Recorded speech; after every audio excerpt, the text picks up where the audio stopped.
What's going on, everyone? Happy Thursday to everyone. Hopefully, everyone is doing well, staying safe, healthy.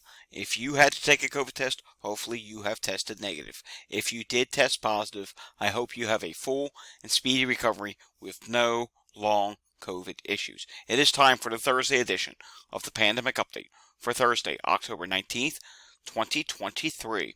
Starting off today, Pfizer has come out with their new price for the COVID antiviral Paxlovid. Pfizer wants to charge $1,390 per course.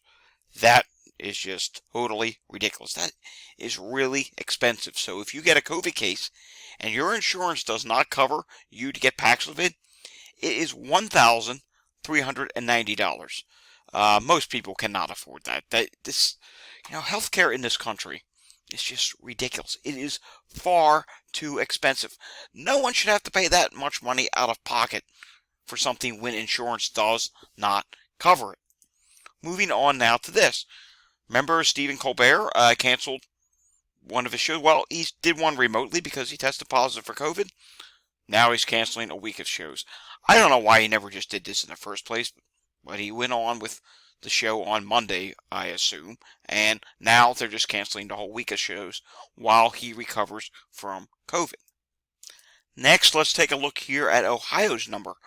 And Ohio is reporting that it saw a slight increase in COVID cases.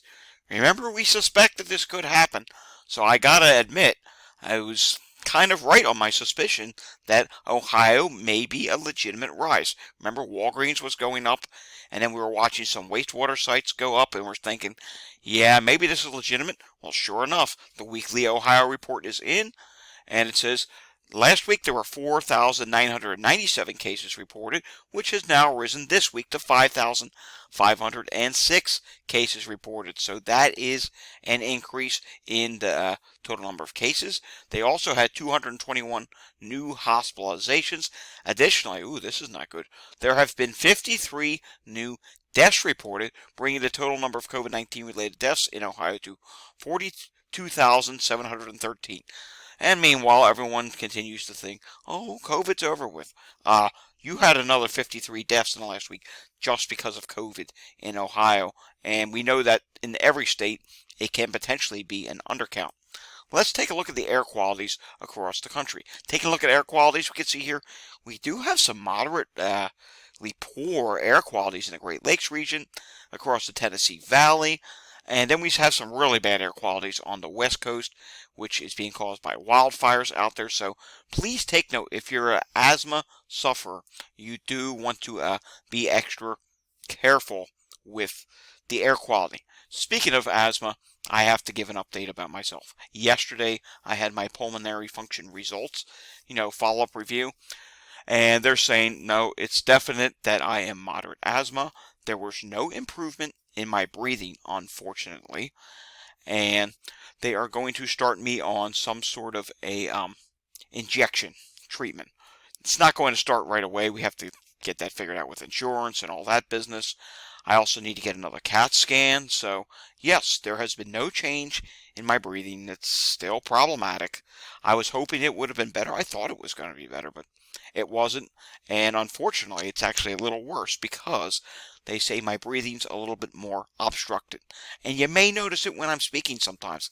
I have to take a breath, like a deep breather sometimes. And I actually pause when I'm doing these recordings sometimes to catch my breath. So, yeah, I guess the writing was on the wall that there is no change in my breathing. It remained the same, but more obstructed. So, not good. So, hopefully these injections that I'm going to be getting, and EpiPen in case of emergency, yeah, that's something new. I'm going to have to learn how to do all that, but hopefully these injections I'll be getting will help with this asthma. They believe it's allergy related, but they also do believe that, yes, it potentially, probably, likely started because of COVID. Because, again, I never had any of these crazy issues prior to having a COVID infection in 2020. All right, moving on with today's update.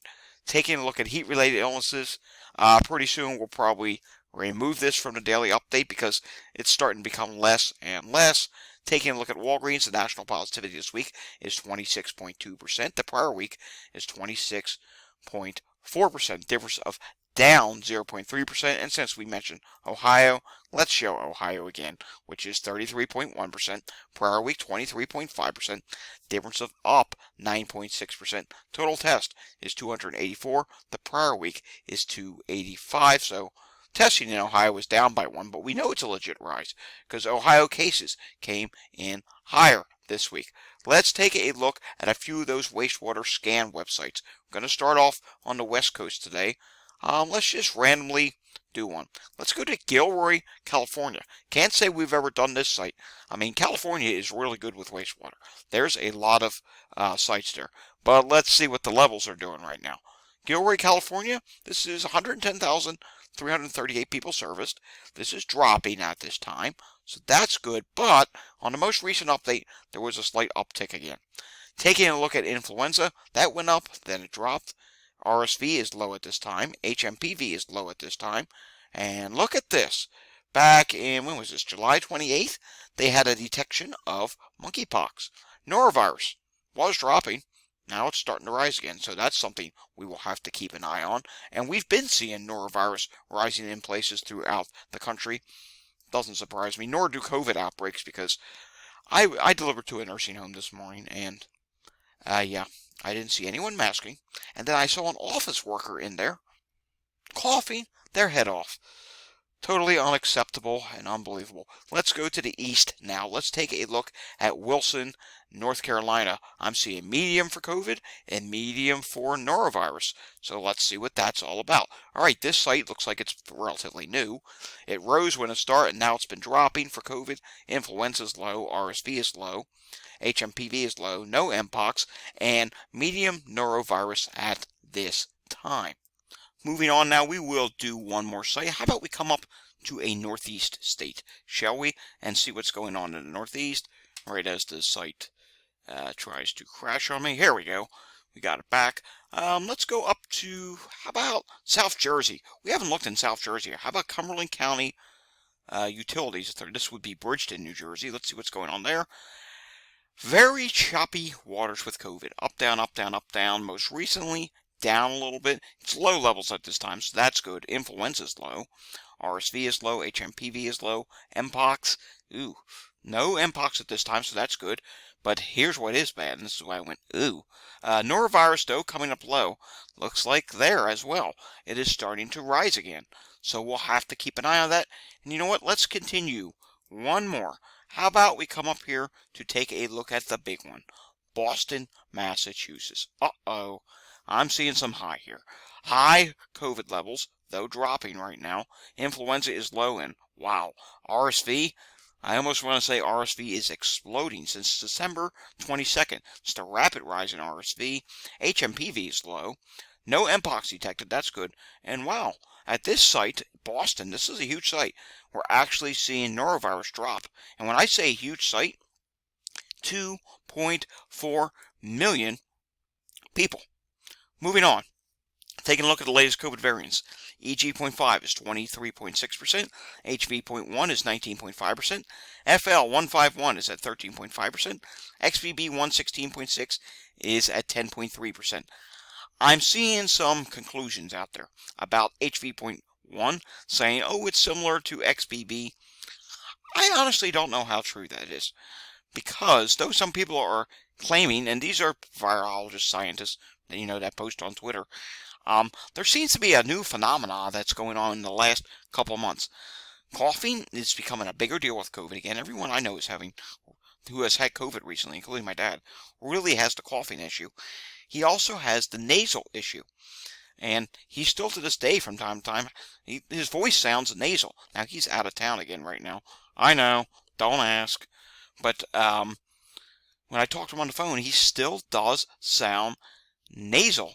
And there was a meteorologist on TV here on our ABC affiliate station, 6ABC, and they had the nasal issue. They had like a sinus infection post-COVID. There seems to be a lot of people saying that they're getting that now. So could that be something that's new with HV.1? And if so, I don't recall hearing a lot about that during the XBB wave last winter. So HV.1, it may have a few symptoms of its own, which is often the case. New variants, they tend to throw a couple wild cards at us. That's the way this virus works. It just often throws wild cards. Let's refresh this for hospitalization visits. Nope. That updates on Fridays now, I guess. COVID-19 hospital admissions for the past week, 16,766. Now, let's take a look at New Jersey. 531 hospitalizations in New Jersey, 24 people on a ventilator, and in the ICU, 67 people in the ICU, discharges another 100. Let's take a look at Philadelphia. I hope I have Philadelphia up here for today. Now, this is a previous number. We want Wednesday's number. Here we go. October 18th, 733 EMS incidents. So, again, we're not at or over 100. So, or excuse me, 800. So that's really good, and it's been continuing to stay low. But if you've been following my Twitter page, I've been retweeting this for some time. As we get towards the holidays, we'll start to see this go up significantly once again. You know, the winter surge of all the not just COVID, all the viruses will cause an increase, but we'll see how long it lasts with the quiet period right now. And you may not consider it to be quiet because, let's face it, 733, that's a lot of calls, but Philadelphia, it's one of the busiest EMS and fire departments in the country. Montgomery County, neighboring Montgomery County right now, 11 incidents. I see a couple respiratory incidents there. Let's take a look at Chester County, if we can. Okay, it is working. And yikes, heart problem, heart problem, heart problem. 3 heart problems, sick person, multiple unresponsive persons. Yeah, that's not good. There's not a lot of calls, but sometimes it's the severity of the calls that are being seen. New York State, 1,880 positive cases in the last 24 hours, which does include reinfections. New York State hospitalizations continue to drop, 1,347. So that is good to see. Chicago, some slightly bad news there. Hospitalizations, the daily average is up a little bit to 12 now. Beds in use is down. Emergency visits are down. Laboratory confirmed cases, average daily 88, so that's down slightly. Deaths down slightly. However, vaccinations is in the red because they're down. Less people got vaccinated. Not good. Come on, folks. Go out and take your booster. I'm going to be getting my booster very soon in the near future. Of course, we'll do a video on that. The day I do it, I'll have a video to follow afterwards. Vaccines administered in Chicago, 2,553 in the last week. Texas updated yesterday, 222 less cases than the previous week. So though that's a drop, it didn't drop by much. Still 9,531 new cases. Previous week, 9,753. Taking a look at fatalities, they were up in Texas, 72. That's up by 8. Taking a look at Massachusetts, which did update, 10.5% of emergency department visits were now for acute respiratory disease. Taking a look at Washington State, COVID-19 hospitalizations or emergency department visits are down by 20%. Looks like there was no change in the percent of admissions. That's coming up at 0. Average number of ICU beds occupied is down to just 6. Or is that down by 6%? It's not saying actually what it is. It just says no, down by 6. So there's 32 people in the ICU for COVID in the state of Washington.